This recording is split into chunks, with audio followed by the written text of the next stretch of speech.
Well, hello and welcome back to another episode of Smokin' with Scotty, brought to you by Butcher Block Custom Meat and Mobile Cutting. I know deer season's just around the corner, a lot of hunting going to be going on, so if you've got something and you need to get it processed, be sure you contact the folks at Butcher Block Custom Meats and Mobile Butcher.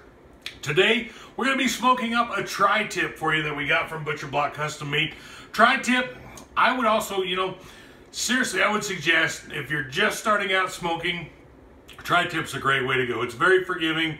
The process about which we go to smoke this works out really good as well, and there's not a whole heck of a lot of effort, but the turnout, it's pretty amazing. So let's get started. We've got our tri-tip out here.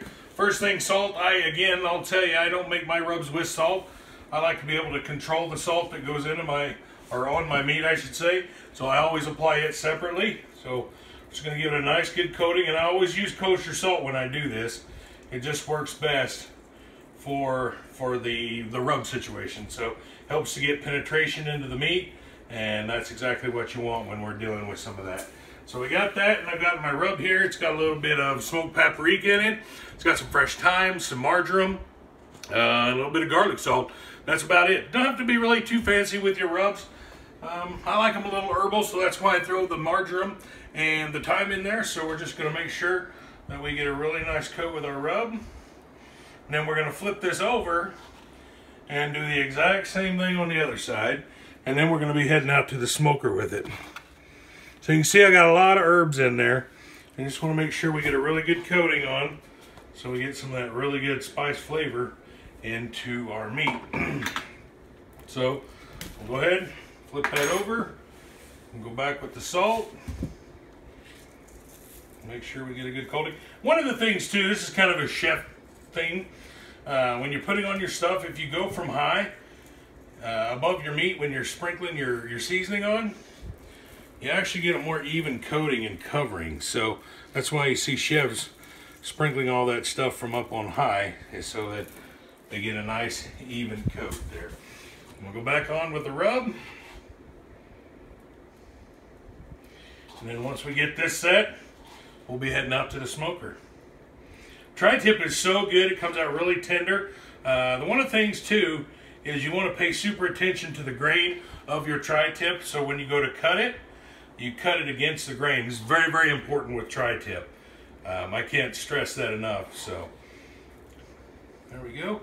Looks like we're about covered here.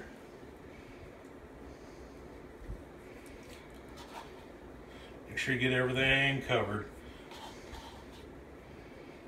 All right, and that looks good. So the next time you and I'll see each other, we'll be out at the smoker. Here we are at the trusty Traeger yet again, ready to put our tri-tip on. So today I'm using what's called Winemaker's Choice pellets. It's a little blend of some other things my wife picked up for me. I thought it was kind of cool, so that's what we're going to be using today. We're going to be smoking at a temperature of 225 degrees, and we're going to be looking for an internal temperature of 125, and then we're going to let this set for a bit. So what we'll do, we'll get her put on the smoker.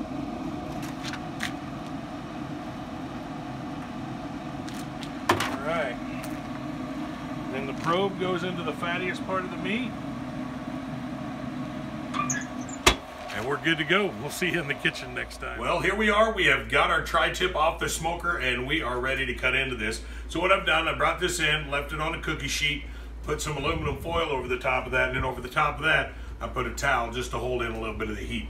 Really quick, let's do a recap of what we've done. We got the tri-tip out. We seasoned it with a little bit of salt, both sides. We put the rub on both sides, took it out to the smoker. We smoked it at 225 degrees until we got an internal temperature of 125 degrees. Brought it in, let it set for about 20 minutes under this towel and everything, and now it's time to cut into it and see what we've got. So I'm just gonna pull that towel off. The foil comes off. Oh, it smells so good. One of the things about tri-tip, it's very, very, very important.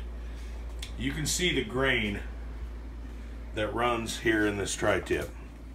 You can see it just like that. You can see all that grain. So what we want to do, we want to make sure that we cut across the grain on the tri-tip, because if you don't, it'll be tough. So let's get our first slice. There you go. You can see it's just beautiful. It's still juicy inside. Just the right color. You can see a little bit of a smoke ring. And this is my favorite part.